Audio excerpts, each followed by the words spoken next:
Okay, so I've had kind of an interesting idea. It's really stupid and really unnecessary, but I've been wanting to do this for about 4 years. Basically, my idea is I want to try and track every single day that I have journaled since I started journaling. For some reason, I just have this inner fantasy that I can look at this big calendar and see and mark out all the days I've journaled, when I journaled the most, when I had a break from journaling. Is that not the most satisfying thing you can comprehend? So that's what we're doing today. Also, I just wanted to mention to everyone, if you're here for my journaling content, that is, I had this idea of doing my subscribers' journaling routines for a day. I just think that would be really interesting to try out everyone's different techniques. I won't do this for a while just because I want to get enough submissions, but if you're really interested in this, please feel free to leave your journaling routines, any weird things you do while you're journaling that's unique to you. Please do leave them in the comments below, and I have my Instagram link down there as well if you want to message me. But yeah, other than that, let's get into this thing. So first, we have to create our calendar,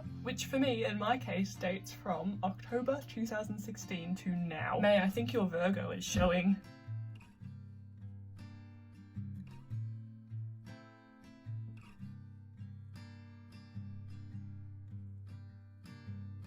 Okay, that was painful. Now the fun begins. Basically, I'm going to go through each and every single one of my journal since 2016 and colour in every single day that I journaled. And now I would thought for each journal I would pick a colour that I thought correlated with it. So for this journal I've chosen this one. In my head it worked, I don't know if it still does. These are the days I journaled in my final months as a heterosexual. If you're new here, I name all of my journals and that just happens to be the name of this one. Let's go.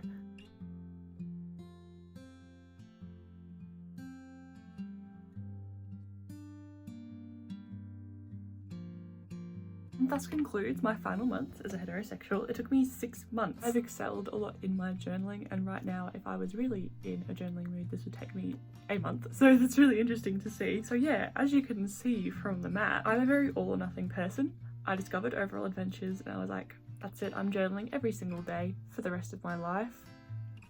Lasted a week, took a couple breaks, I had a couple journaling streaks here and there. I just found the gap from October to November where I didn't write was actually because I didn't want to write. I was avoiding writing about my friend who wasn't being very nice to me at the time. And this is sort of like a theme throughout my journals when I was younger, is if there was like a big event that made me uncomfortable to talk about, I just wouldn't write at all. Now it is very different. Journaling is my instinct go-to for when something bad happens to me because I can put it on paper, especially with derealization. I often can't work out what's happening in my head clearly enough, so I go to my journal and I try and figure it out. But yeah, here it's very clear that my strategy was avoidance. I didn't want to think about it, and I think that's really interesting to see. So our next journal is Loser Life Lessons of the Lame. This is a bonkers journal. A lot happened. I asked out my first boy and he said no. I asked out my second boy and he said yes. Chaos ensued, and I also did NaNoWriMo for the first time, which is nearly half of this journal. I think I'm gonna go with black for this one because it's black. Well done, May. Let's go.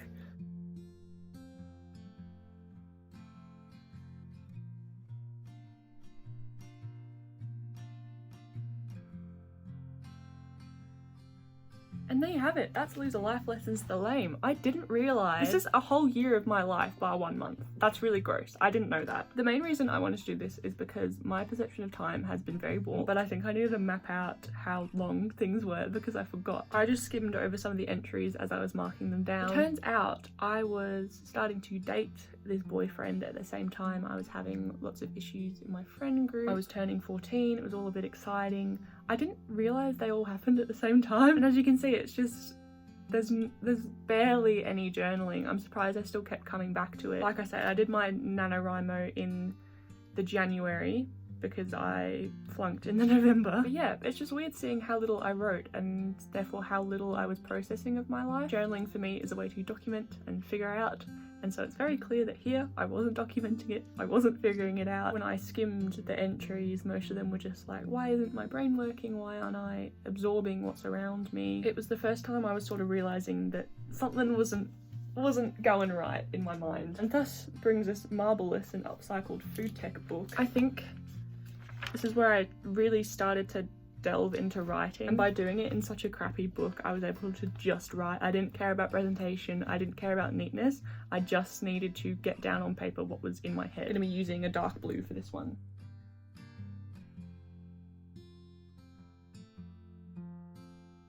And that was that. That happened very quickly.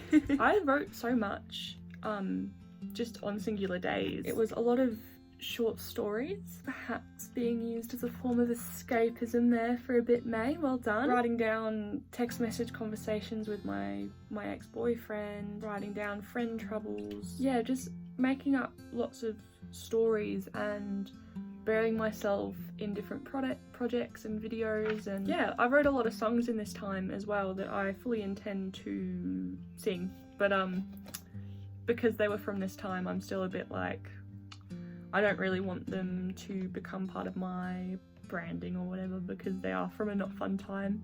And yeah, it looks like this was the time when I first discovered what derealization and depersonalization was, and finally putting a label to it and things like that. Our next one is the downsizing of the century. I called this one Busy and the Beast because we were putting on a production of Beauty and the Beast. I played the milkmaid. It was great. Also, one of our teachers died at school and it wasn't fun. It wasn't great. It was really brushed off at the time by all of us, and obviously looking back at it, it's like, oh wow, that happened, that's really bad. So I think from memory this only spans a couple of days because I just had so much to say. I had so much to write. Red one for this, I think. Okay, so it didn't actually span across a couple of days, but it did take me less time to write in it, obviously, because it was so small. Next, number 5, that time I overcame derealization. Spoiler alert, still working on it. Good news though, I broke up with the crappy boyfriend in this journal, and this is also when I got my first job at the fish and chip shop, and I met my current boyfriend, and we've been together for 2.5 years-ish, and he was the best thing to ever happen to me. So it does turn out okay in the end. I don't know what colour to use for this one because it has a lot of colours in it. I think I might go for like a magenta purpley colour. Yeah, this is a good decision.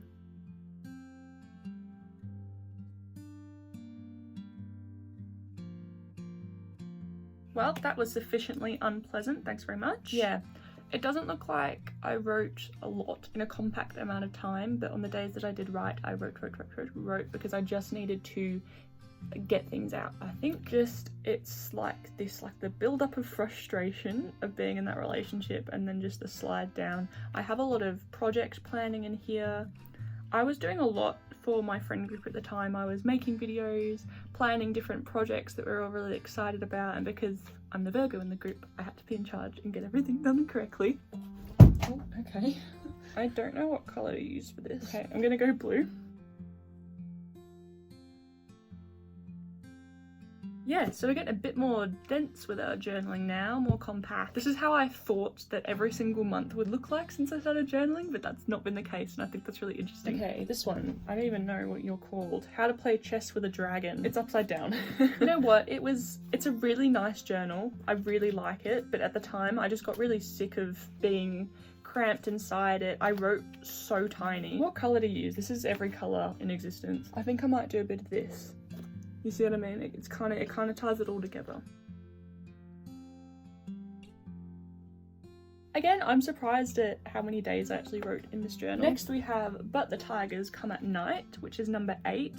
This held the ranking of my favourite journal for a very long time, up until my most recent one, number 20. So it's going to be interesting to see how much I actually journaled compared to how much I remembered loving this journal.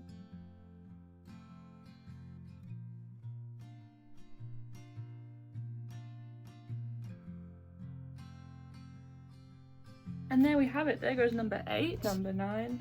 Number 9. What are you? Shoe Polish Sunday. Ooh, I think this is one of my journals where I just like didn't stop writing forever. Ooh, I've already used all of my blues. So what colour do I do this? Okay, it's gonna have to be turquoise, I'm afraid. Well, that didn't take long at all, did it? I loved it. I loved it so much. Number 10. Just Keep Swimming. I don't know.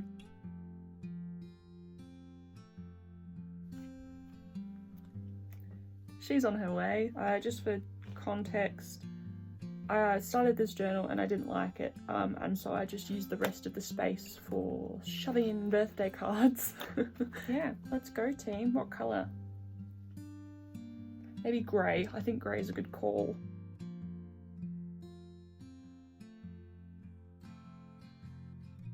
Yep, absolutely nothing to say. I do not recall at all what happened in this journal. Moving on. The Indonesia journal. Okay, my iPad up there just died, so I don't know how much you saw of me colouring those in. What did I... oh, okay. Next, shitty stories and ink trials. Pretty much what it sounds like. I mean, the fact that I only journaled in this thing for 4 days, I think it's pretty hilarious. Harlequino in the city of Leicester.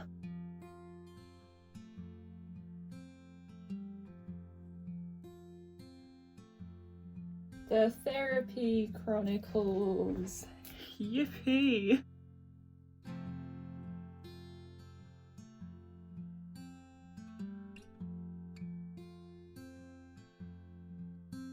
I actually journaled a lot more in that than I thought I did. Next! Number 16, Daffodils.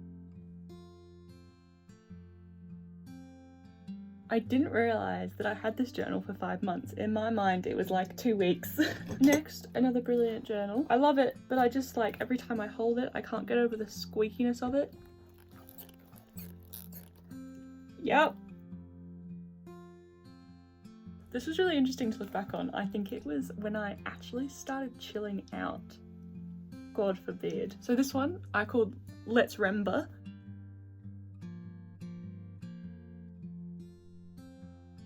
Yeah, again, not much else to say about this one. I just really enjoyed it. Number 19. I called this one Meh. When we go back to the bottom, we go back to the top of the slide. I don't know if that's right. Helter Skelter. I.e. my favourite journal ever. Look at this. Look at this. It's just like me in a journal. I love it. I'm obsessed with it.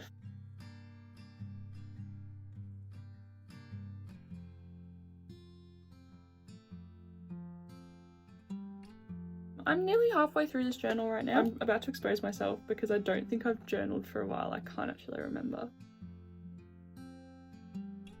It's so absurd to me, just going through my current journal. Maybe this is the dilemma of being a teenager, but this was like a week ago and I feel like an entirely different person. I feel like my entire personality has changed since my last journal entry. And maybe it's like that in adulthood as well. You change all the time, but for me, it really does just feel strange. So yeah, there we have my entire journaling history. That's kind of weird. The thing I am most surprised about is that 2017 was only 2 journals for me.